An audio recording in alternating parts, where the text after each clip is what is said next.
মনোযোগ সহকারে শোনার চেষ্টা করবেন এবং খাতা কলম তাহলে অবশ্যই আপনার নোট করার চেষ্টা করবেন।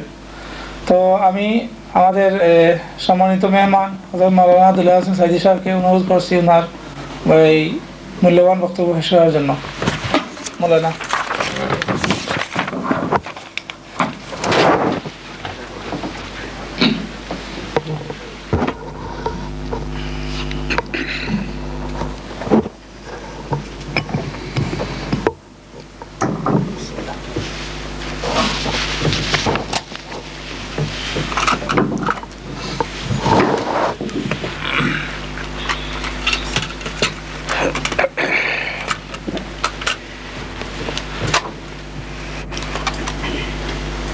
আলহামদুলিল্লাহি রাব্বিল আলামিন ওয়াসসালাতু ওয়াসসালামু আলা আশরাফিল আমবিয়া ওয়াল মুরসালিন ওয়া আলা আলিহি ওয়া আসহাবিহি আজমাইন। আউযু বিল্লাহি মিনাশ শাইতানির রাজীম। বিসমিল্লাহির রহমানির রহিম। ইন্নাল্লাহা ওয়া মালাইকাতাহু ইউসাল্লুনা আলান নবী ইয়া আইয়ুহাল্লাযীনা আমানু সাল্লু আলাইহি ওয়া সাল্লিমু তাসলিমা। নামাজে যে দরুদটা আপনারা পড়েন সেই দরুদটা পড়ুন। আল্লাহুম্মা সাল্লি আলা মুহাম্মাদিন ওয়া আলা আলি মুহাম্মাদ কামা সাল্লাইতা আলা ইব্রাহিম ওয়া আলা আলি ইব্রাহিম ইন্নাকা হামিদুম মাজিদ। আল্লাহুম্মা বারিক আলা মুহাম্মাদিন ওয়া আলা আলি মুহাম্মাদ কামা বারাকতা আলা ইব্রাহিম ওয়া আলা আলি ইব্রাহিম ইন্নাকা হামিদুম মাজিদ। জনাব সভাপতি, সম্মানিত ইসলামিক ফোরাম ইউরোপের নেতৃবৃন্দ, কর্মী ভাইয়েরা, আসসালামু আলাইকুম ওয়া রাহমাতুল্লাহি ওয়া বারাকাতুহু। ওয়া আলাইকুম আসসালাম ওয়া রাহমাতুল্লাহি ওয়া বারাকাতুহু। দুদিন ব্যাপী শিক্ষা শিবিরের আজকের এই সমাপনী দিবসে এবং সমাপ্তি অধিবেশনে একটি গুরুত্বপূর্ণ বিষয় রাখা হয়েছে, যে বিষয়টি হচ্ছে আখিরাত। আখিরাত কেন, পরকাল কেন, এবং পরকাল আদৌ হবে কিনা, কিয়ামতে বিচার হবে কিনা, বিচার হলে তার পদ্ধতি কি, এবং কেনই বা এই বিচার পদ্ধতি রাখা হয়েছে, এই ব্যাপারে সংক্ষিপ্ত আলোচনা করব। আলোচনা তো খুব ব্যাপক। কোরআন মজিদে আখিরাত সম্পর্কিত যত কথা বলা হয়েছে, মত থেকে শুরু করে জান্নাত এবং জাহান্নামের ফয়সালা হওয়ার পূর্ব পর্যন্ত যত কথা বলা হয়েছে, মত, কবর, হাসর, মিজান, সিরাত, জান্নাত, জাহান্নাম, এই সব কথাগুলি যদি এক জায়গায় করা হয় তাহলে কোরআনে কারীমের 1/3 হবে, 10 পারার সমান হবে। এত কথা বলা হয়েছে আখিরাত সম্পর্কে। একটি জিনিস অনুধাবন করলেই আপনারা বুঝতে পারবেন যে রাসূল করিম সাল্লাল্লাহু আলাইহি ওয়াসাল্লামের জামানায় লোকগুলো তারা নিজের বাপ মার, বাপ দাদাদের ধর্ম পরিত্যাগ করে জীবনকে বাজি রাখলেন এবং ধন, সন্তান, সন্ততি সবকিছু ছেড়ে দিয়ে তারা হিজরত করেছেন। পিতা সন্তানের বিরুদ্ধে তরবারি ধারণ করেছেন, সন্তান পিতার বিরুদ্ধে ধারণ করেছে, জানমাল সবকিছুকে স্যাক্রিফাইস করেছেন। কারণটা কি? এর কারণ হচ্ছে একটাই, যে নবী করিম সাল্লাল্লাহু আলাইহি ওয়াসাল্লাম তিনি এই লোকদেরকে কথা বুঝাতে সক্ষম হয়েছিলেন যে এই জীবন জীবন নয়, এরপরে আরেকটি জীবন আছে। সেই জীবনের নাম কি? আখিরাত। সেখানে আমাদের সকলকে উঠতে হবে এবং প্রত্যেকটি কাজের জবাব দিতে হবে, প্রতিটি কথার জবাব দিতে হবে।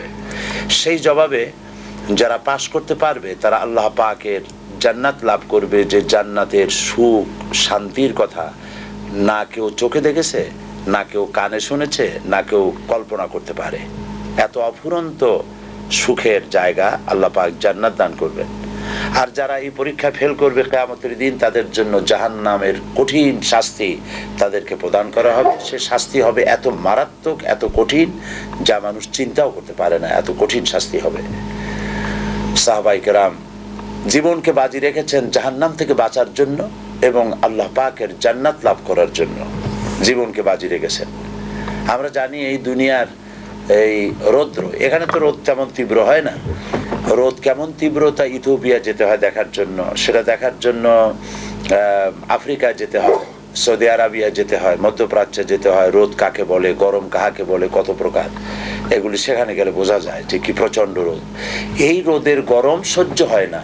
আর জাহান্নামের আগুন হচ্ছে, রাসূল করিম সাল্লাল্লাহু আলাইহি সাল্লাম বলেছেন 3000 বছর বসে জাহান্নামের আগুনকে আল্লাহ পাক উত্তপ্ত করেছেন এবং বর্তমানে সেই আগুন অমাবস্যার রাতের মতো কালো গাঢ় অন্ধকার হয়ে আছে।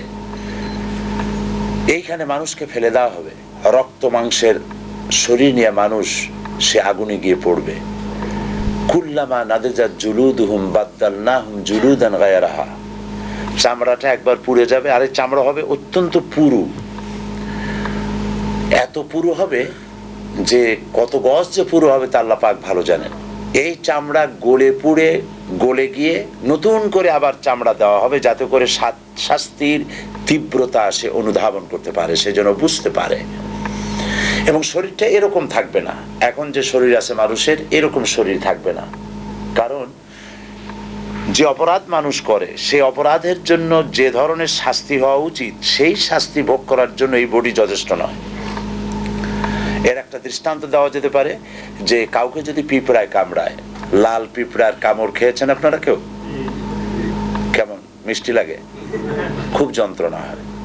তো কেউ ঘুমিয়েছিল, লাল পিঁপড়ায় কামড়ালো, এই কামড় খেয়ে সে ঘুমের থেকে জেগে দেখে যে তার কাছের থেকে পিঁপড়ার লাইন যাচ্ছে, তখন তার মেজাজ খারাপ হবে যে আমি তো তোর কোনো ক্ষতি করিনি, তুই আমার কামড়ালি কেন? সে তখন হাতে একটা স্যান্ডেল থাকে অথবা কোনো একটা কিছু নিয়ে এমন ডলা মারে যে এক ডলায় শখানেক শেষ হয়ে গেল, কিন্তু মনের ঝাল মেটে নেই। সে তখন বলে যে তুই তো পিঁপড়া, এক সময়ও মনের ঝাল মিটলো না যে জ্বালা জ্বলতেছে পিঁপড়ার কামড়ে, যদি ছাগলের মতো হইতি তাহলে পিটাই পিটাইয়া মজা নিতে পারতাম। এই জন্য যে পাপ মানুষ করে সেই পাপের শাস্তির জন্যে, যেমন একটা মানুষ যদি একটা হত্যা করে তাহলে তার বিনিময়ে তাকেও হত্যা করলে শাস্তি হয়ে গেল, কিন্তু একটা মানুষের ভুলের কারণে, একটা মানুষের অর্ডারে যদি কোনো দেশে লাখো লাখো জনতার মৃত্যুর কারণ হয় তাহলে তার শাস্তি একবার মৃত্যু দিলে হবে কি? এটা কি ইনসাফ হবে? কখনো নয়। সেই জন্য বিবেক প্রিন্সিপাল, মানুষের বিবেক দাবি করে যে এরকম একটা জায়গা থাকা দরকার যেখানে এই কঠিন অপরাধের শাস্তি যেখানে দেওয়া যায়। আল্লাহ পাক সেরকম একটা জায়গা রেখেছেন, ওই জায়গাটার নাম হলো পরকাল, ওইটার নাম আখিরাত। এবং সেখানে মানুষের শরীর দাঁতগুলি পাহাড়ের মতো হবে, মানুষের জাহান্নামীদের দাঁতগুলি পাহাড়ের মতো হবে। তো দাঁত যদি হয় পাহাড়ের মতো তাহলে গালটা কত বড় হবে, বডিটা কত বড় হবে, এভাবে জাহান্নামে নিক্ষেপ করা হবে। আবার এই পৃথিবীতে অনেকে এমন অনেক ভালো কাজ করে যেই কাজগুলির পুরস্কার দেওয়ার জন্য পৃথিবীর এই সীমিত হায়াত যথেষ্ট নয়। এখানে একজনের বয়স 50, 60, 70, 80 বছর বয়স, কিন্তু এত ভালো ভালো কাজ করেছে, স্কুল করেছে, মাদ্রাসা করেছে, এতিমখানা করেছে, মানুষের উপকার করেছে, বিধবাকে আশ্রয় দিয়েছে, এতিমকে ঠাঁই দিয়েছে, ইসলামকে জানাবার জন্য বোঝাবার জন্য প্রচারে অফুরন্ত টাকা খরচ করেছে, তারপরে আল্লাহর দ্বীনকে প্রতিষ্ঠা করার জন্য বিবি বাল বাচ্চাকে ছেড়ে দিয়ে হিজরত করেছে, রক্ত দিয়েছে, রাত জেগেছে, শাহাদাত বরণ করেছে। এত কাজ যে করলো আল্লাহর জন্য, তাকে এই জীবনের 50-60 বছরের জীবনে এর পুরস্কার দেওয়া সম্ভব নয়। সেই জন্য বিবেক দাবি করে এমন একটা জায়গা থাকা দরকার যেখানে অফুরন্ত সময় হবে আর এ সমস্ত পুণ্য কাজের পুরস্কার তাকে দেওয়া যাবে। বিবেকের দাবি অনুযায়ী আল্লাহ পাক ওরকম একটা জায়গা রেখেছেন যার নাম হচ্ছে পরকাল, যার নাম আখিরাত, যার নাম কিয়ামত। সেখানে আল্লাহ পাক এই যারা ভালো ভালো কাজ করেছেন তাদের জন্য আল্লাহ পাক জান্নাত রেখেছেন, এবং সেই জান্নাতের মধ্যে কত কিছু আছে এবং কত নিয়ামত, কত সুখ, সে কথা বলে শেষ করা যাবে না। এই জন্য পরকাল প্রয়োজন। পরকাল এজন্য প্রয়োজন যে ব্যবসা করলে হিসাব নিকাশের একটা দিন আসে সারা বছর। 1 জুন থেকে আর এক অর্থ বছর শুরু হয় জুন থেকে, তো জুন থেকে শুরু হলো আর 1 জুন পর্যন্ত কত টাকার মাল কেনা হলো, কত টাকা বিক্রি হলো, কতটা ক্যাশে আছে, কতটা বাকিতে আছে, কতটা প্রফিট করেছেন ইত্যাদির হিসাব নিকাশ করার একটা দিন আসে। সারা বছর লেখাপড়া করার পর পরীক্ষা দেওয়ার একটা দিন আসে, সারা মাস চাকরি করার পর বেতন পাওয়ার একটা দিন আসে। অনুরূপভাবে মানুষ সারা জীবন যে কাজ করে ওই কাজের জন্য, তার হিসাব নিকাশের জন্য, তার কি কাজ করেছিল এই আমলের হিসাব নিকাশের জন্য একটা দিন আল্লাহ পাক রেখেছেন। সেই দিনের নাম কিয়ামত, সেইটার নাম পরকাল, সেটার নাম আখিরাত। আখিরাত হচ্ছে সেই দিন, আখিরাতটা হচ্ছে সেই দিন, যেমন একটা কর্মচারীর সঙ্গে দৃষ্টান্ত দেওয়া যায় যে একটা দোকানে কর্মচারী আছে, সে কর্মচারীর ধারণা সেলসম্যান, একজন ঘুমাচ্ছে কিন্তু দাঁড়াবার পরেও। আখিরাতের আলোচনায় দুনিয়ায় বসে যদি ঘুম আসে তাহলে তো সমস্যা হবে। একটা দোকানের কর্মচারী, সেই কর্মচারীর ধারণা হচ্ছে, সেলসম্যান তার ধারণা হচ্ছে যে এই দোকানের মালিক দোকানে কখনো আসে না, তার হিসাব নিকাশের কোনো খাতা নাই, জমা খরচের খাতা নাই, এবং তার কোনো লোকজন এসেও দেখে না যে আমি কি বেচতেছি কি করতেছি। এই হলো এক দোকানের সেলসম্যানদের ধারণা। আর এক দোকানের সেলসম্যানদের ধারণা হচ্ছে যে এই দোকানের মালিক মাঝে মধ্যে এখানে আসেন, প্রকাশ্যেও আসে, গোপনেও আসে। আবার তার কিছু গোয়েন্দা বিভাগের লোকও আছে, তারাও এসে ঘোরাফোরা করে দেখে যায়। আর এরপরে জমা খরচের খাতা আছে। এই দুই দোকানের কর্মচারীদের আমল একরকম হবে কি? যেই কর্মচারীদের ধারণা যে মালিক নাই, খাতা নাই, হিসাব নাই, জমা নাই, খরচ নাই, সে তো ওই দোকানের লাল বাতি জ্বালাবে 6 মাসের মধ্যে, সব খাইয়ে খুঁয়ে শেষ করে ফেলাবে, ঠিক কিনা? আর যেই দোকানের কর্মচারীদের ধারণা হচ্ছে যে এখানে মালিক আছে, হিসাব জমা খরচের খাতা আছে, সে তার প্রত্যেকটা বিকৃত পয়সা বাক্সের মধ্যেই রাখবে এবং হিসাবটা দিতে, জবাবদিহি করার জন্য তার মন মানসিকতা সেভাবে তৈরি করা হবে। এই দৃষ্টান্ত হচ্ছে পরকালে বিশ্বাসী আর অবিশ্বাসীদের। পরকালে যারা বিশ্বাসী তারা জানে যে তার স্রষ্টা, তার মালিক আল্লাহ পাক তাকে দেখছেন সব সময়ের জন্য, এবং তার গোয়েন্দা বিভাগের পুলিশ আছে, ফেরেশতা আছে যারা তাকে অবলোকন করছে, পর্যবেক্ষণ করছে। আর জমা খরচের একটা খাতা আছে যা প্রত্যেকের গলায় ঝুলায় দেওয়া হয়েছে, সেটা দেখা জরুরত নাই, আমরা দেখতে পারবো না তার জরুরত কি। আল্লাহ পাক কোরআন শরীফে বলেছেন প্রত্যেকের গলায় তার আমলনামাকে ঝুলিয়ে দেওয়া হয়েছে। আপনারা দেখেন কি? জি, হাত দিয়ে ধরা যায়? তো যা দেখি না, ধরতে পারি না, তা বিশ্বাস করি না। আনসিন ইজ নাথিং, এটা কি আপনারা বিশ্বাস করেন? আমরা বাতাস দেখি না কিন্তু বিশ্বাস করি, অস্তিত্ব বিশ্বাস করি। ইথার দেখি না, বিশ্বাস করি। অক্সিজেন দেখি না, বিশ্বাস করি। ফুল দেখি, তার ঘ্রাণ দেখি না, ঘ্রাণকে অস্বীকার করতে পারি না। অসংখ্য জিনিস আছে যেগুলি আমরা দেখি না কিন্তু তার অস্তিত্বকে অস্বীকার করার কোনো উপায় নাই। এই জন্য আমলনামা এখানে ঝুলানো আছে, কিতাব এখানে ঝুলানো আছে, এখানে সব লিপিবদ্ধ হচ্ছে, কি করছেন, কোথায় যাচ্ছেন, সবকিছু লিপিবদ্ধ হচ্ছে। তো আল্লাহ পাক কিভাবে এই কিয়ামত, এই পরকাল অনুষ্ঠিত করবেন সে সম্পর্কে কোরআনে কারিমে অসংখ্য কথা আল্লাহ পাক কোরআনে কারিমের মধ্যে বলেছেন। কাফেরেরা প্রশ্ন করেছে যে আইজা মিতনা ওয়া কুন্না তুরাবান যালিকা রাজউন বাঈদ, আমরা মরে যাব, তারপর মাটি হয়ে যাব, এরপরে আমাদেরকে আবার উঠানো হবে, এই কথা তো বিশ্বাস করা বড় মুশকিলের কথা। সব বুঝি, কিন্তু এটা একটা কি কথা যে আমরা মরে গেলে আল্লাহ না হয় এক আছে বা থাকলেন, কিন্তু মরবো তারপরে আবার পুনরুত্থিত হব, আবার আমরা জিন্দা হব, এটা তো একটা অসম্ভব কথা। সূরা ইয়াসিনের মধ্যে আল্লাহ পাক বলেছেন, কাফেররা এই কথাও বলেছে, মাইয়ুহিল ইযামা ওয়া হিয়া রামীম, আমরা আমাদের হাড্ডি গুড্ডি যখন মাটির সাথে মিশে যাবে তারপরে এগুলিকে কে আবার জিন্দা করবে, এটা হবে কি করে? আল্লাহ পাক এসব কথার জবাব দিয়েছেন।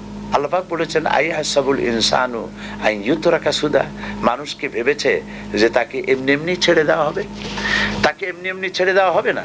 আলাম ইয়াকুন নুতফাতাম মিন মানিয়্যি ইউমনা, একথা কি তোমরা জানো না যে তোমাদেরকে এক ফোঁটা নিক্ষিপ্ত নাপাক পানি থেকে তোমাদেরকে সৃষ্টি করা হয়েছে। সুম্মা কানা আলাকাতান ফাখালাকা ফাসাওয়া, এরপরে সেই পানি ফোঁটাকে, সেই নাপাক পানি ফোঁটাকে রক্তপিণ্ডে পরিণত করা হয়েছে, তারপর সুন্দর করে সুগঠিত করা হয়েছে।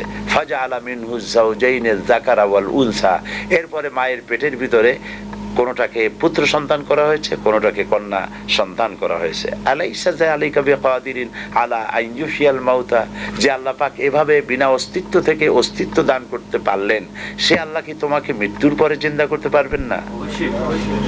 মাশাআল্লাহ, একেবারে মুমিনের মতোই জবাব দিয়েছেন, আলহামদুলিল্লাহ বলি। আল্লাহ পাক প্রশ্ন করেছেন, আলাইসা যালিকা বিকাদিরিন, আল্লাহ পাক, এই আল্লাহর পক্ষে কি এটা সম্ভব নয় যে তিনি মৃত্যুকে জিন্দা করতে পারবেন? মরা দানা থেকেই তো তিনি গাছ ফলান, সেই গাছকে বিশাল আকৃতি দান করেন। এটা যে আল্লাহ পাক পারেন, সে আল্লাহ তোমাকে আবার জিন্দা করতে পারবেন। আল্লাহ পাক বলেছেন, আনতুম আশাদ্দু খালকান আমিস সামাউ বানাহা, তোমাকে সৃষ্টি করা কঠিন না ওই বিশাল আকাশটাকে কঠিন তৈরি করা কঠিন? অত বড় বিশাল আকাশটাকে যে বানাইছেন, আর তোমাকে বিনা অস্তিত্ব থেকে যিনি অস্তিত্ব দিয়েছেন। হাল আতা আলাল ইনসানে হিনুম মিনাদ দাহরি লাম ইয়াকুন শাইয়্যাম মাযকুরা, মানুষের জীবনে কি এমন এক সময় এসেছিল না যে সে কোনো বিষয়বস্তু হিসাবে পরিগণিত ছিল না, পৃথিবীতে কোনো অস্তিত্বই ছিল না, কোনো নাম নিশানা ছিল না, সেইখানে অস্তিত্বে আনলেন তোমার কৈশোর, তোমার যৌবন, তোমার বার্ধক্য, ছেলে মেয়ে সব কিছু দিয়ে টিয়া, তারপর আল্লাহ মৃত্যু দিলেন যে আল্লাহ পাক, সে আল্লাহ পাক তোমাদেরকে আবার জিন্দা করতে সক্ষম হবেন, অবশ্যই হবেন। পরকালের সেই দিনটি সম্পর্কে আমাদেরকে সতর্ক হতে হবে এই কারণে যে পৃথিবীর কোনো আদালতে মানুষ যদি কারো বিরুদ্ধে কোনো কেস হয়, তাহলে লোয়ার কোর্টে যে কেস হলো, এখানে যদি কেউ হেরে যায় তাহলে হাইকোর্ট করা যায়, হাইকোর্টে যদি হেরে যায় তাহলে সুপ্রিম কোর্ট করা যায়, সুপ্রিম কোর্টেও যদি সে হেরে যায় তাহলে প্রেসিডেন্টের কাছে আপিল করা যায়। এই সুযোগ পৃথিবীতে আছে। কিন্তু আল্লাহ পাকের আদালত হচ্ছে এমন যে আল্লাহ পাকের আদালতে কেউ যদি জীবনের মামলায় হেরে যায়, আপিল করার আর কোনো জায়গা নাই, কিসের জায়গা? পৃথিবীতে কেউ যদি পরীক্ষায় একবার ফেল করে, মেট্রিক পরীক্ষা দিয়েছে, ফেল করেছে, আবার পরীক্ষা দিয়ে পাশ করার সুযোগ আছে, আবার ফেল করলো, আবার পরীক্ষা দিয়ে পাশ করার সুযোগ আছে, 1000 বার এরকম পরীক্ষা দেবে, ফেল করবে, পাশ করার সুযোগ আছে সারা জীবন। কিন্তু আল্লাহ পাকের আদালতে জীবনের পরীক্ষা যে ফেল করবে, আর একটিবার পরীক্ষা দেওয়ার কোনো সুযোগ নাই। সেই জন্য সেই পরকাল, সেই আখিরাত, এই আখিরাতের ভয় সকলের অন্তঃকরণে সব থেকে বেশি থাকা উচিত। হযরতে ওসমান রাদিয়াল্লাহু তাআলা আনহু কবরের কাছে গিয়ে সব থেকে বেশি কাঁদতেন। তাকে প্রশ্ন করা হতো, আপনি রাসূলুল্লাহ যখন জান্নাত জাহান্নামের কথা বলেন তখন আপনি কাঁদেন, কিন্তু এত কাঁদেন না যত কাঁদেন কবরের কাছে এসে, কারণ কি? হযরত ওসমান রাদিয়াল্লাহু তাআলা আনহু বলেছেন, আমি রাসূল করিম সাল্লাল্লাহু আলাইহি সাল্লামকে বলতে শুনেছি, এই কবর হচ্ছে প্রথম থানা, এই থানায় যদি কারো বিরুদ্ধে চার্জশিট হয়ে যায় তাহলে সব জায়গায় সে ধরা পড়ে যাবে, সব জায়গায় আটকে যাবে, আর এখান থেকে যদি কেউ মুক্তি পায় তাহলে সে সব জায়গায় মুক্তি পেয়ে যাবে। রাসূল করিম সাল্লাল্লাহু আলাইহি সাল্লাম বলেছেন, এই কবর হচ্ছে হয় জাহান্নামে যাওয়ার একটা টানেল, আর না হয় জান্নাতে যাওয়ার একটা টানেল। সেজন্য আমল তৈরি করতে হবে পরকাল ভিত্তিক, পরকালকে সামনে রেখে সেই চিন্তা করে। এখন এই পরকাল, এই আখিরাতটা যে হবে সে কথা কোরআন শরীফে আল্লাহ পাক বহু জায়গায় বলেছে। আমি আপনাদেরকে বলেছি যে 10 পারার সমান হবে। কোরআন শরীফে 10টা পারা এক জায়গায় করলে যা হবে, আখিরাতের কথা এক জায়গায় করলে তাই হবে। এত কথা আল্লাহ পাক পরকাল সম্পর্কে বলেছেন। পরকালই পারে, পরকালের ভীতিই পারে একটা মানুষকে ভালো বানাইতে, আর কোনো জিনিস পারে না। আমি যে কথা বলছি এই কথার জবাব কিয়ামতে আল্লাহর কাছে দিতে হবে, এই অনুভূতি কেবলমাত্র আমার কথা থেকে আমাকে সতর্ক করতে পারবে। আমি সমস্ত কাজ থেকে, অন্যায় কাজ থেকে বাঁচতে পারবো যদি পরকালে আমার কাজ সম্পর্কে জবাবদিহি করতে হবে এই অনুভূতি যদি আমার থাকে, তাহলেই আমি বাঁচতে পারবো অন্যায় কাজ থেকে।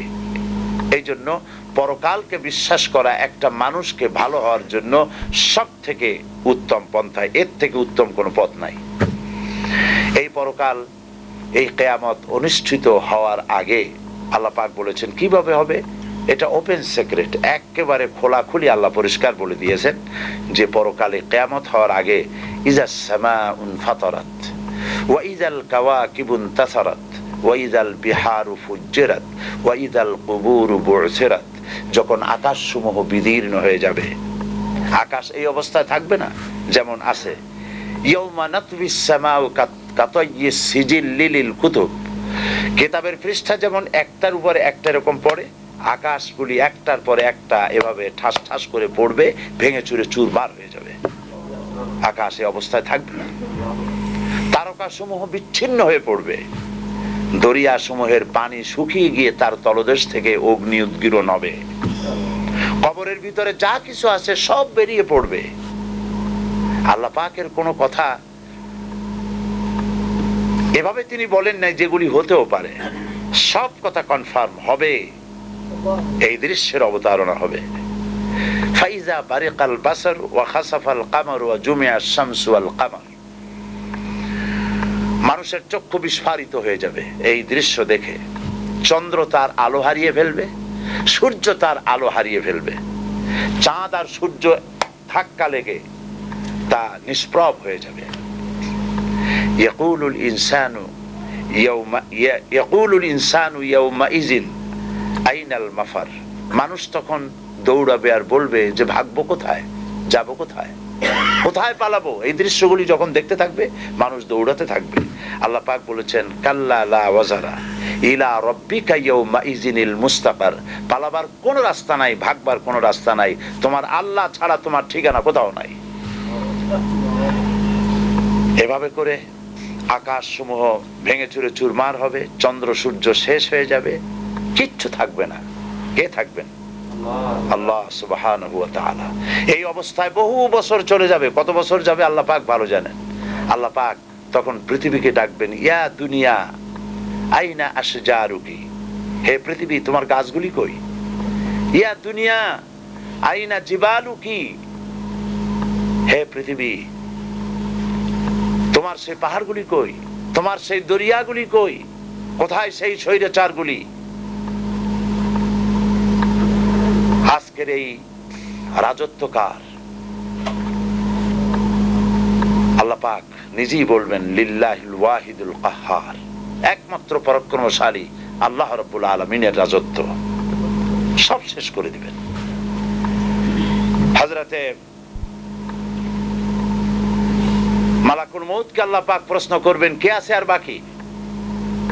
সব জান কবজ হয়ে যাবে। আল্লাহ পাক জিজ্ঞেস করবেন ইয়া মালাকুল মউত, কে বাকি আছে? তিনি বলবেন হযরতে জিবরাইল, ইসরাফিল, মিকাইল এবং আমি। আল্লাহ পাক বলবেন জিবরাইলের জান কবজ করো। হযরতে জিবরাইল আমিন, যিনি সমস্ত পয়গম্বরদের কাছে ওহী বহন করে নিয়ে আসছেন, তিনি প্রথম আকাশ থেকে জমিনে আসতে গিয়ে তার ডানায় একটা ঝাপটা মারা লাগে, এক ঝাপটায় তিনি পৃথিবী চলে আসেন। সুবহানাল্লাহ। শক্তিশালী আল্লাহ পাক তাকে বানিয়েছেন এবং তিনি রূহুল আমিন, আল্লাহ পাক তাকে বলেছেন শাদীদুল কুওয়া, বলেছেন শাদীদুল কুওয়া, প্রচন্ড ক্ষমতা আল্লাহ তাকে দান করেছেন। তার মৃত্যু হয়ে যাবে, ইসরাফিলের মৃত্যু হবে, মিকাইলের মৃত্যু হবে। এরপরে আল্লাহ জিজ্ঞেস করবেন কে আছে আর বাকি? মালাকুল মউত বলবেন আল্লাহ পাক তোমার সামনে তোমার গোলাম মালাকুল মউত দাঁড়িয়ে আছে। আল্লাহ পাক বলবেন মুত ইয়া মালাকাল মউত, মরে যা, মরে যা। মালাকুল মউত মরে যাবেন, বাস শেষ। সুবহানাল্লাহ বিহামদিহি। আল্লাহ পাক এই অবস্থা যখন হয়ে যাবে, সব যখন শেষ হয়ে যাবে, তখন আল্লাহ পাক সর্বপ্রথম উঠাবেন, যাকে জিন্দা করবেন তিনি আপনার আমার নবী বিশ্বনবী মুহাম্মদ রাসূলুল্লাহ সাল্লাল্লাহু আলাইহি ওয়াসাল্লাম। সর্বপ্রথম আল্লাহ পাক তাকে জিন্দা করবেন। সমস্ত পয়গম্বররা জিন্দা হবে, সবাই জিন্দা হবে। ওয়াইযাল কুবুরু বু'সিরাত, কোরআন শরীফের মধ্যে রয়েছে কাআন্নাহুম জারাদুম মুনতাশির। আমাদের দেশে বৈশাখ মাসে যখন বৃষ্টি হবে, মেঘ হয়েছে, তখন আপনারা দেখেছেন গ্রামে মাটি ফুঁড়ে ফুঁড়ে পোকামাকড় উঠতে থাকে, এই দৃশ্য দেখেছেন? কাআন্নাহুম জারাদুম মুনতাশির। ঠিক এইভাবে করে যেভাবে মাটি ফুঁড়ে এগুলি উঠতে থাকে, মাটির ভিতরে যত রূহ ছিল, মাটির ভিতরে যত প্রাণ ছিল, যত মানুষ ছিল, জীব যা কিছু ছিল, সব কিছু মাটি উদ্গীরণ করে দেবে, ভেতরে আর কিছু থাকবে না, সব বেরিয়ে আসবে।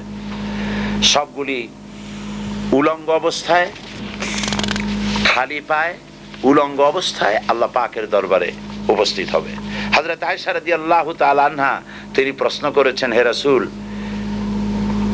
সকলকেই কি উলঙ্গ হয়ে উঠতে হবে? হুজুর বললেন হ্যাঁ। তিনি বললেন তখন কি আমাদের শরম হবে না? হুজুর বললেন শরমের চিন্তাও হবে না, কারণ মানুষ সব উপরের দিকে তাকিয়ে থাকবে, কেউ নিচে তাকাবার কোনো সময় হবে না। বিভীষিকা পূর্ণ দৃশ্য, জাহান্নামের গর্জন।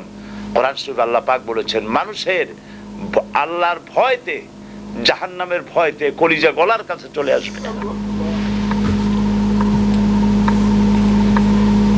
এই ভয়াবহ দৃশ্য কিয়ামতের মাঠে হবে। সমস্ত পয়গম্বর নাফসি নাফসি করতে থাকবেন, আল্লাহ আমারে রক্ষা করো, আমারে বাঁচাও। কারো মনে থাকবে না কারো কথা। ইয়াউমা লা ইয়ানফাউ মালুন ওয়ালা বানুন, সন্তান সন্ততি স্ত্রী পুত্র পরিজন দিয়ে কোনো উপকার কারো হবে না। কোন পীর সাহেব কাউকে সুপারিশ করার কোনো সুযোগ নাই। আল্লাহ পাক যাকে পারমিশন দিবেন, যার জন্য দিবেন, তিনি শুধু সুপারিশ করতে পারবে, আর কেউ না। কিয়ামতের দিন অনেক মুরিদ নিয়ে এক এক পীর উঠবে, মিথ্যে কথা। ওয়াকুল্লুহুম আতিহি ইয়াউমাল কিয়ামাতি ফারদা। আল্লাহ পাকের দরবারে একজন একজন করে হাজির হতে হবে। আল্লাহ পাক বলেছেন আমার কাছে একজন একজন আসবা, মুর্দাবাদ জিন্দাবাদ দিয়া, স্লোগান দিয়া, মিছিল করিয়া আল্লাহর দরবারে যাওয়ার কোনো উপায় নাই। আল্লাহ আর তার বান্দা, সুবহানাল্লাহ। আল্লাহ প্রশ্ন করবেন, বল এই সব কাজ করছিস কিনা? আল্লাহর কাছে জবাব দেওয়া কি কঠিন হয়ে যাবে সেদিন। এই জন্য আল্লাহর রাসূল তিনি নিজে এই দোয়া পড়তেন, আল্লাহুম্মা হাসিবনি হিসাবান ইয়াসীরা। আয় আল্লাহ পাক, তুমি আমার সহজ হিসাব নাও। তো রাসূলুল্লাহ যদি সহজ হিসাব চান, তাহলে আমাদের উপায় কি? আল্লাহ তুমি আমাদের সহজ হিসাব নিও। রাসূলুল্লাহকে প্রশ্ন করা হয়েছে, হুজুর সহজ হিসাব কি? হুজুর বলেছেন আল্লাহ যাকে মাফ করতে চাইবেন তাকে একটা পর্দার আড়ালে নিয়ে যাবেন, জিজ্ঞেস করবেন, এই বান্দা এইসব কাজ করছো? এখন আল্লাহ জিজ্ঞেস করতেছেন, সে তো ভয়তে অস্থির হয়ে যাবে, কেন্দে পাগল হয়ে যাবে, আল্লাহ করে ফেলছি, আমার মাফ করে দাও। আল্লাহ পাক তার জবানের সমস্ত পাপের কথা শুনে সে যখন অনুতপ্ত হয়ে কাঁদতে থাকবে, আল্লাহ বলবেন যা, মাফ করে দিলাম, জান্নাতে চলে যা। এইটা হচ্ছে হিসাব ইয়াসির। আল্লাহুম্মা হাসিবনি হিসাবান ইয়াসীরা। কাবা শরীফ মানুষ যখন তাওয়াফ করে, এই তাওয়াফের ষষ্ঠ তাওয়াফে একটা দোয়া আছে। এই দোয়া আমি যখনই পড়ি আমি চোখের পানি রাখতে পারি না। ষষ্ঠ চক্করে একটি দোয়া আছে। দোয়াটা হচ্ছে আল্লাহুম্মা ইন্না আলাইয়া হুকুকান কাসীরান ফীমা বাইনি ওয়া বাইনাক। আয় আমার রব, তোমার সাথে আর আমার সাথে অনেক দেনা পাওনা আছে, আর তোমার বান্দাদের সাথেও আমার অনেক দেনা পাওনা আছে। তা আমি তোমার বান্দাদের কাছে যে বিষয় ঋণী আছি, সেই ঋণ পরিশোধের জন্য তুমি আমাকে যোগ্যতা দাও, পরিশোধের তৌফিক দাও। আর আমার কাছে তোমার দেনা আছে, তো আমার কাছে তোমার যে দেনা আছে সব দেনা তুমি শোধ করে দিয়েছো। আমার চোখ দিয়েছো, মুখ দিয়েছো, কান দিয়েছো, স্বাস্থ্য দিয়েছো, বউ দিয়েছো, বাচ্চা দিয়েছো, টাকা দিয়েছো। আমার কাছে সৃষ্টি করে তোমার যা দেনা ছিল তুমি সব তো শোধ করে দিয়েছো, কিন্তু তোমার দেনা তো আমি কিছুই শোধ করতে পারি। তোমার দেনা আমার শোধ করার একটা পথ আছে মাবুদ, সেই পথটা হলো তুমি আমার মাফ করে দাও।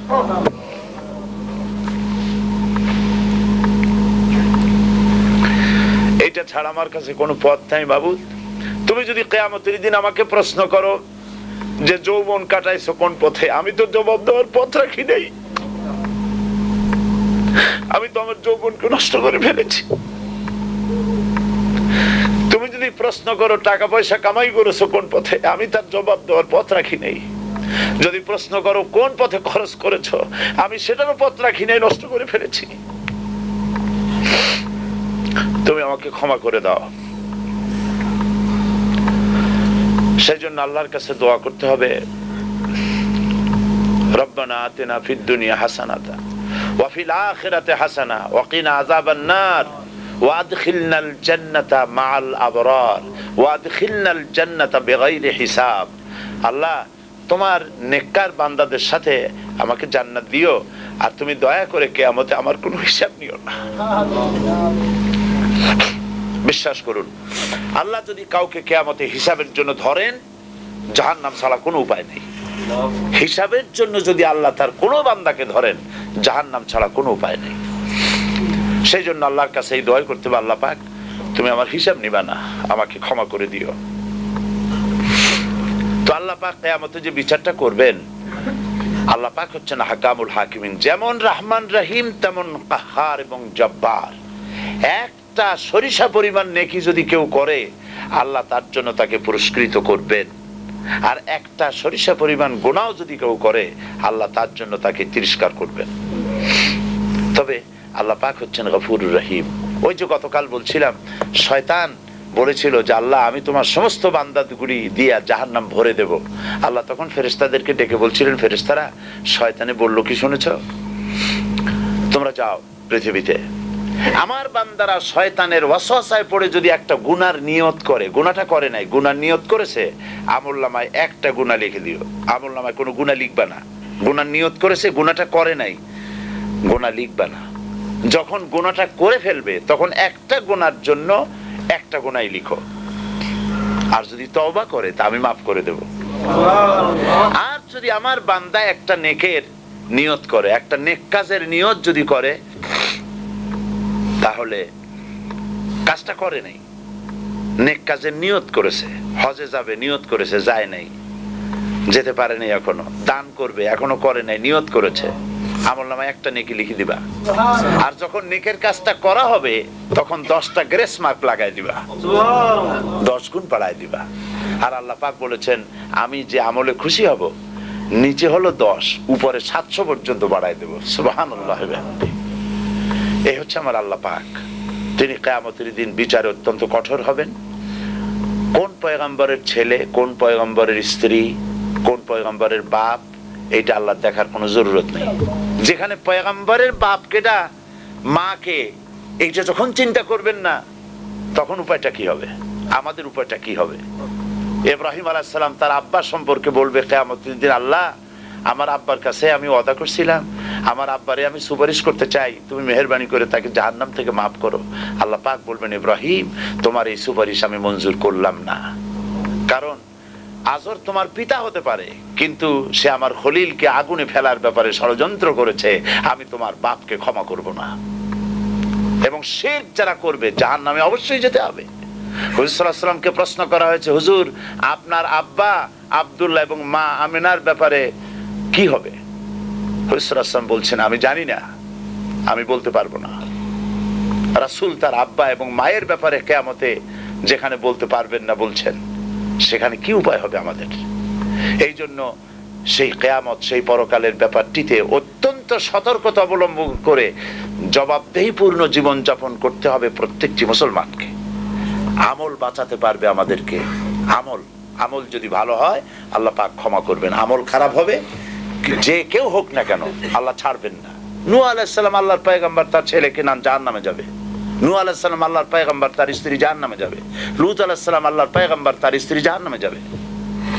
আবার ফেরাউন কাফের, তার স্ত্রী জান্নাতে যাবে। শুধু আমলের উপরে নির্ভর করছে। এই জন্য পরকালের বিচারটাকে সুষ্ঠু করার জন্য আল্লাহ পাক এখানে সব ব্যবস্থা করেছেন। এরকম হবে না, কেউ এ কথা বলতে পারবে না যে আল্লাহ তুমি যেহেতু তুমি আল্লাহ, সেই জন্য তুমি আমার বিচারটা এইভাবে করে জাহান্নামে ফেলাই দিলা। তুমি যা পারো সবই তো করতে পারো, সেই জন্য দিলা। আল্লাহ এটা করবেন না। আল্লাহ তো সব জানেন, তারপরেও বিচারটাকে সুষ্ঠু করার জন্য বিচারপতির সামনেও যদি কেউ কাউকে হত্যা করে, এখানে একজন বিচারক আসলো, তার সামনে একজনে মার্ডার করেছে, কোনো সাক্ষী ছিল না, তার বিচার করা তার জন্য কঠিন হয়ে যাবে, সাক্ষী থাকতে হবে। তো এই জন্য আল্লাহ পাক সবকিছু জানেন, তা সত্ত্বেও বিচারটাকে, ইনসাফের হক আদায় করার জন্য আল্লাহ পাক এই পৃথিবীতে ব্যবস্থা করে রেখেছেন। ওয়া ইন্না আলাইকুম লাহাফিজিন কিরামান কাতিবিনা ইয়ালামুনা মা তাফআলুন। আল্লাহ পাক বলেছেন আমি তোমাদের জন্য সম্মানিত লেখক তোমাদের সাথে দিয়ে দিয়েছি।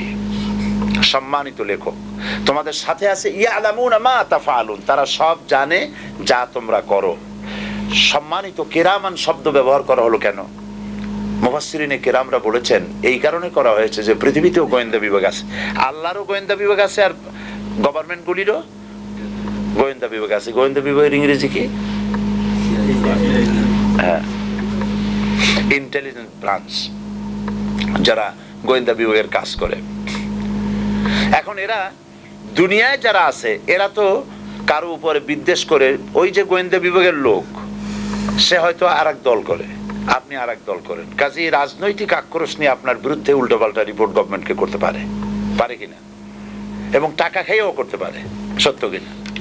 আল্লাহর ফেরেশতারা তাদেরকে টাকা দিয়ে একজনের বিরুদ্ধে আরেকজনের রিপোর্ট করানো যাবে না। আর আপনি করেছেন কম, আপনারে বেশি করিয়া কতগুলি নেকি দিয়ে দেবে, তাও হবে না, কমও করবে না, বেশিও দিবে না। এজন্য আল্লাহ পাক বলেছেন তারা হচ্ছে সম্মানিত।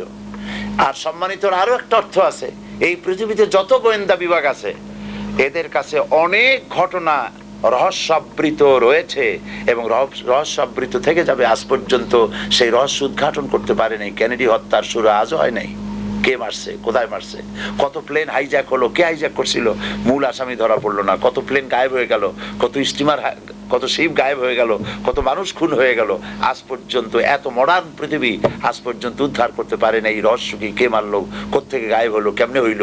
মানুষের কাছে রহস্য এটা থেকেই যায়। আল্লাহ পাক বলছেন আমার গোয়েন্দা হচ্ছে কিরামান, সম্মানিত,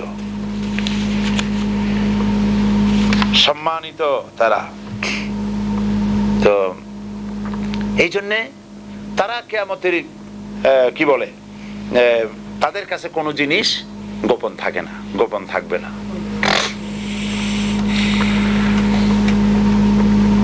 তো এই জন্যে আল্লাহ পাক এই পৃথিবীতে মানুষের জন্য রেখেছেন ফেরেশতারা রয়েছে। মা ইয়ালফিযু মিন কাওলিন ইল্লা লাদাইহি রাকীবুন আতীদ। মানুষ এমন কোনো কথা বলে না যে তা রেকর্ড করে না রাখে ফেরেশতারা। যা কিছু বলতেছি টেপ রেকর্ডার, অডিও, ভিডিও সবকিছু যেমন রেকর্ড হচ্ছে, আপনার আমার কথাগুলিও সব রেকর্ড হয়ে যাচ্ছে, এবং কিয়ামতের দিন এই রেকর্ডগুলি বাজানো হবে। যদি অস্বীকার করে, যদি বলে যে এইসব পাপ করিনি, আমলনামা তো দেওয়া হবে। আমলনামা পাওয়ার পর মানুষ অস্বীকার করবে, বলবে, মুজরিমরা, গুনাহগারেরা বলবে যে আল্লাহ এই পাপ আমি করি নাই, ফেরেশতারা আমার বিরুদ্ধে এগুলি খামোখা বানায় লিখছে। আল্লাহ পাক তখন জবান বন্ধ করে দিবেন। আল ইয়াউমা নাখতিমু আলা আফওয়াহিহিম, জবান বন্ধ হয়ে যাবে, হাত কথা বলবে। অতুকাল্লিমুনা আইদিহিম, বিশ্বাস করেন? বুঝতে দেরি হয়েছে বলেই জবাব দিতে দেরি হলো। হাত কথা বলবে, বিশ্বাস করেন? আল্লাহ পাক কোরআন শরীফের মধ্যে বলেছেন যে আচ্ছা, মুখ দিয়ে কথা বলার তৌফিক কে দিয়ে? জিহ্বা কথা বলে কার হুকুমে? আল্লাহর হুকুমে। আল্লাহর হুকুমই হাতে কথা বলবে, আল্লাহর হুকুমই পায়ে কথা বলবে, সব বলে দেবে যে আমাকে দিয়েই করা হয়েছিল, আমাকে দিয়েই করা হয়েছিল, সমস্ত কথা বলে দেবে। আর উপায় থাকবে তখন? কোনো উপায় থাকবে না তখন। আর যখন উপায় থাকবেই না, তখন সে নিজের হাত পায়ের দিকে লক্ষ্য করে বলবে ক্বালু লিজুলুদিহিম লিমা শাহিদতুম আলাইনা। লোকটি তার হাত পায়ের দিকে তাকায় বলবে আমার বিরুদ্ধে বললি কেন, সাক্ষী দিলি কেন? এত যত্ন করছি, এত ক্রিম মাখাইছি হাতে, এত সাবান মাখাইছি, এত যত্ন করেছি ঠান্ডা না লাগে সেজন্য এত হেফাজত করছি, আমার বিরুদ্ধে সাক্ষী দিলি কেন? হাত পায়ে বলবে কোনো উপায় নাই, তোমাকে যিনি জবান দিয়েছেন সেই আল্লাহই আমাদের জবান দিয়েছে কথা বলার জন্য। উপায় থাকবে না। হাতে পায়ে যদি সাক্ষী দিল তা আর কোন উপায় থাকলো? আর কোন উপায় নেই। এরপরেও যদি অস্বীকার করে, তাহলে এখন যেভাবে ভিডিও হচ্ছে, এই ভিডিও করার বুদ্ধিটা কে দিছেন? আল্লাহ পাক এরকম ফিতায় আমাদের মুভমেন্টগুলি ধরে রাখতে সক্ষম নয় কি? প্রয়োজন হলে চলচ্চিত্র দেখিয়ে দেওয়া হবে। তুমি জেনা করো নাই, দেখো। হত্যা করো নাই, দেখো। মদ খাও নাই, দেখো। ইন্না লিল্লাহি ওয়া ইন্না ইলাইহি রাজিউন। কোনো উপায় থাকবে না, কোনো উপায় নাই। এরপরে সে বলবে আল্লাহ পাক তাহলে এক কাজ করো, রব্বানা আখরিজনা না'মাল সালিহান গায়রাল্লাযী কুননা না'মাল। মেহেরবানি করে আরেকটা বার জমিনে পাঠাও, এইবার যদি জমিনে যেতে পারি তাহলে আর কোনো খারাপ কাজ করবো না, এবার ভালো হয়ে যাব। আল্লাহ বলবেন আর সম্ভব নয়, এবার যাও, জাহান্নাম তোমার ঠিকানা। নাউযুবিল্লাহি মিন যালিক, জাহান্নামে যেতে হবে। সেদিন আমাদেরকে কেউ বাঁচাইতে পারবে না, কেউ রক্ষা করতে পারবে না। সুপারিশ করবেন অবশ্য মুহাম্মদুর রাসূলুল্লাহ সাল্লাল্লাহু আলাইহি ওয়াসাল্লাম, তিনি সুপারিশ করবেন। সেই সুপারিশ পাওয়ার মতো যোগ্যতা আমাদেরকে অর্জন করতে হবে। জবাবদেহিমূলক জীবন যাপন করতে হবে। আজকে সকালবেলায় আমি একটা জায়গায় তেলাওয়াত করতেছিলাম, আমি সে জায়গাটা লিখে নিয়ে আসছি, যেহেতু আয়াতটা বড় আমি মুখস্থ করতে পারিনি তখন। এটা ছিল সূরা ইব্রাহিম। যখন বিচার ফয়সালা হয়ে যাবে, আজকে সকালে তেলাওয়াত করছিলাম, বিচার ফয়সালা যখন হয়ে যাবে তারপরে সেখানে জাহান্নামী নেতা এবং তার অনুসারীদের মধ্যে ঝগড়া শুরু হয়ে যাবে। নেতা এবং অনুসারী সব যাবে জাহান্নামে। যারা নাকি আল্লাহর দ্বীনের বিরোধিতা করেছে তারা সেখানে বসে ঝগড়া শুরু করবে। আল্লাহ পাক সেই ডায়ালগগুলি কোরআনে উঠাই দিয়েছেন যে ঝগড়া যেটা হবে, কি ঝগড়া হবে শোনো। ফাকালাত দুআফাউ লিল্লাযিনা ইসতাকবারু ইন্না কুন্না লাকুম তাবাআন।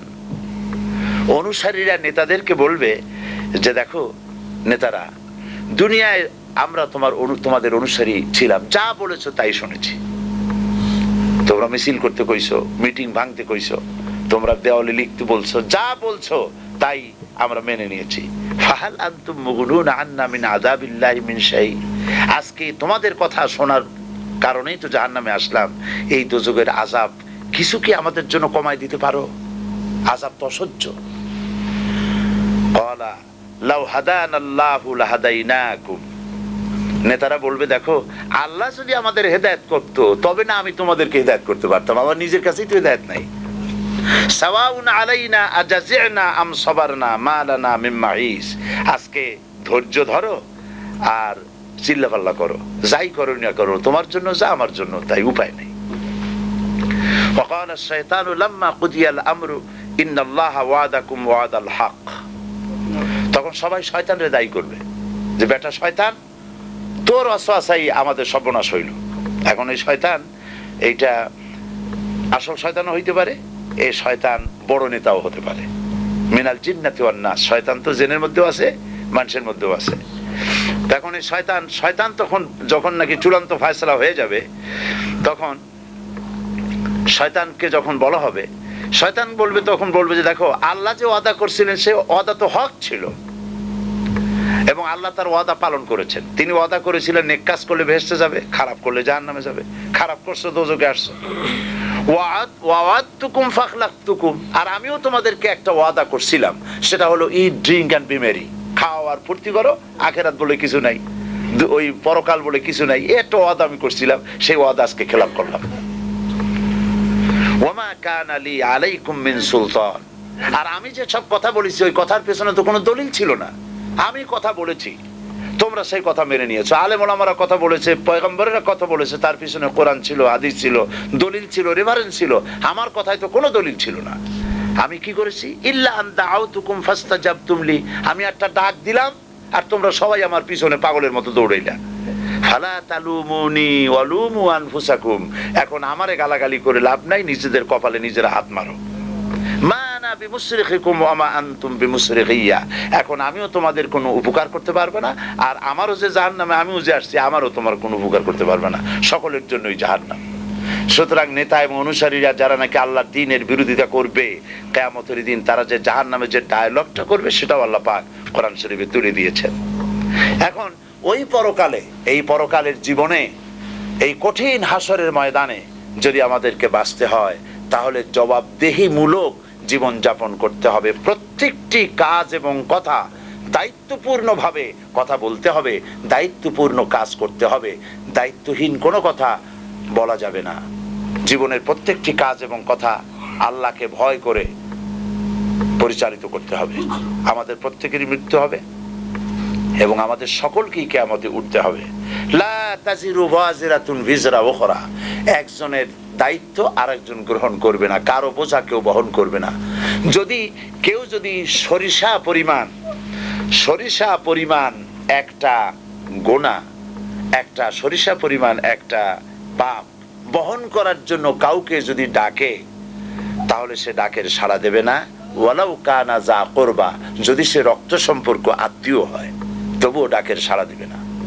এই জন্য ওই কঠিন হাসরের ময়দানে যেদিন পিতা তার সন্তানকে ভুলে যাবে, মা তার সন্তানকে হারায় ফেলবে, ভুলে যাবে, সন্তান তার মাকে চিনবে না, ভুলে যাবে, সেই কঠিন হাসরের ময়দানে, সেই পরকালে যেন আমরা যেন আল্লাহর কাছে আসামি না হই, সেজন্য আমাদের সেইভাবে জীবনযাপন করতে হবে।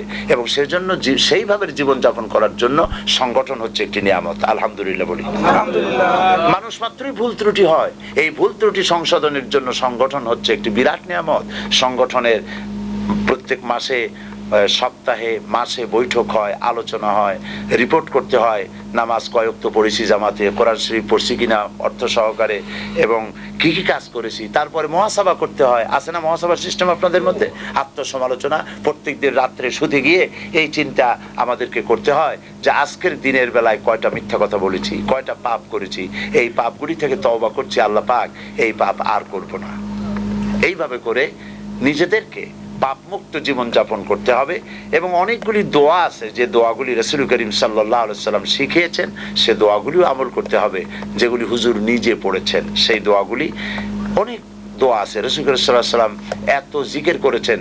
এখন তো জিকিরের অর্থ করা হয়েছে, পীর সাহেবরা যেগুলি করান, আল্লাহু আল্লাহু, তারপরে কি বলে লা ইলাহা ইল্লাল্লাহ ইত্যাদি যে জিকিরগুলি করায় 500 বার, 1000 বার ইত্যাদি। হাদিস শরীফে এইভাবে উল্লেখ করা নাই। হাদিস শরীফে শুধু গুনে গুনে দোয়া পড়ার কয়েকটা আছে হাদিস, যেমন সুবহানাল্লাহ 33 বার, আলহামদুলিল্লাহ 33 বার, আল্লাহু আকবার 33 বার, আর একবার হলো আশহাদু আল্লা ইলাহা ইল্লাল্লাহ ওয়াহদাহু লা শারীকা লাহু লাহুল মুলকু ওয়া লাহুল হামদু ইউহয়ী ওয়া ইউমীতু ওয়া আলা কুল্লি শাইইন কাদির।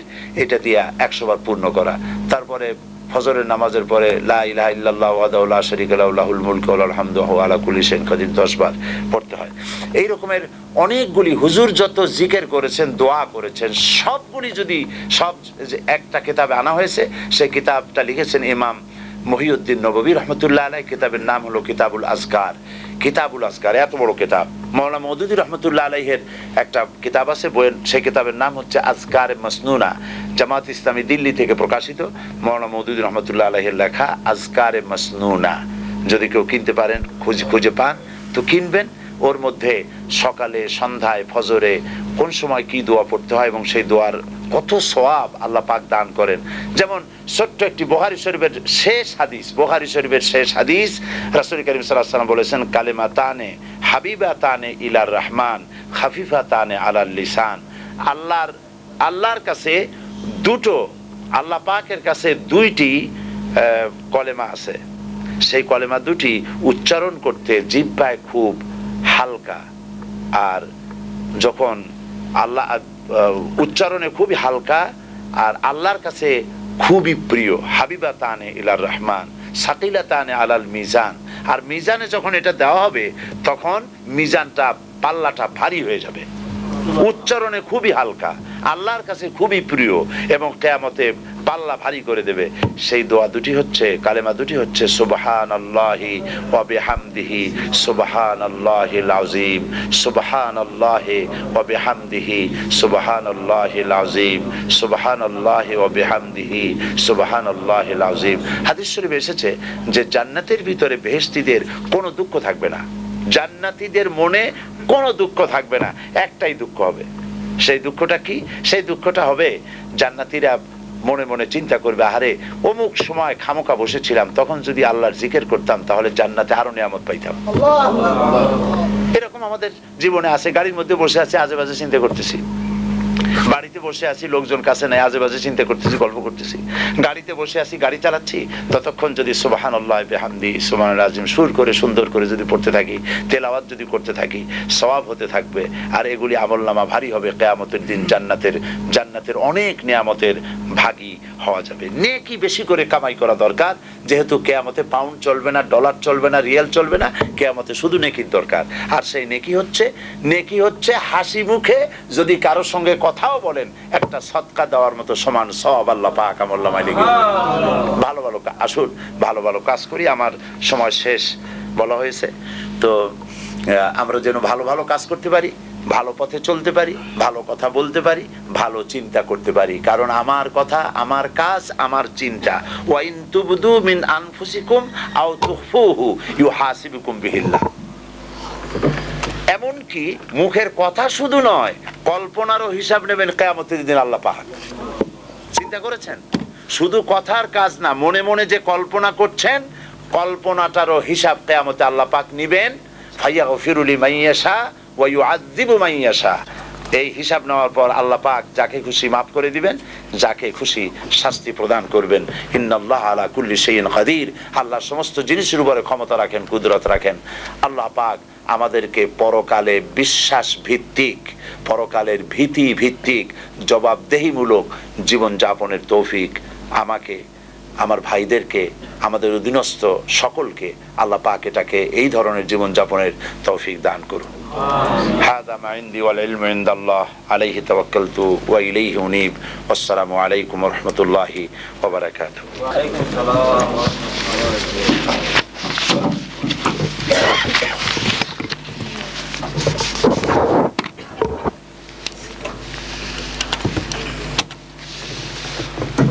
জাযাকুমুল্লাহ খায়রান সদরে মাওলানা দিল হোসেন সাইদি ওনার মূল্যবান বক্তব্যের জন্য।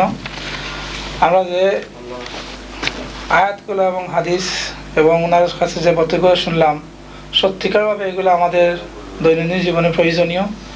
আমার মনে হয় শুধু ওয়াজ শোনার পরেই আমরা এখান থেকে চলে যাবো সেইটা নয়, মানে অ্যানালাইজ করা, একটু চিন্তা গবেষণা করা, সেটা হচ্ছে ইম্পর্টেন্ট।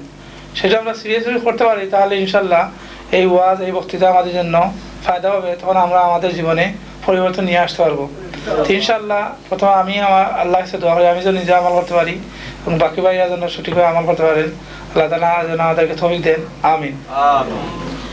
আর মৌলানা যে দুয়ার বইয়ের কথা বলছেন, আর একটা বই আছে খুব অথেন্টিক, যেটার নাম হচ্ছে হিসনুল মুসলিম। সৌদি আরব থেকে এটা এই প্রকাশিত হয়েছে এবং বাংলা ইংরেজিতে আছে, বাংলা ইংরেজিতে আছে এবং অন্যান্য ভাষায় আছে। খুবই অথেন্টিক এই দুয়ার বইটি।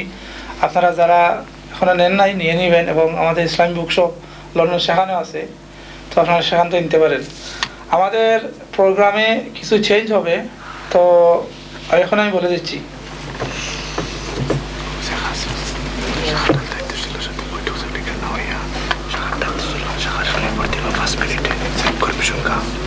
Fatima Robusta kita, 6 menit.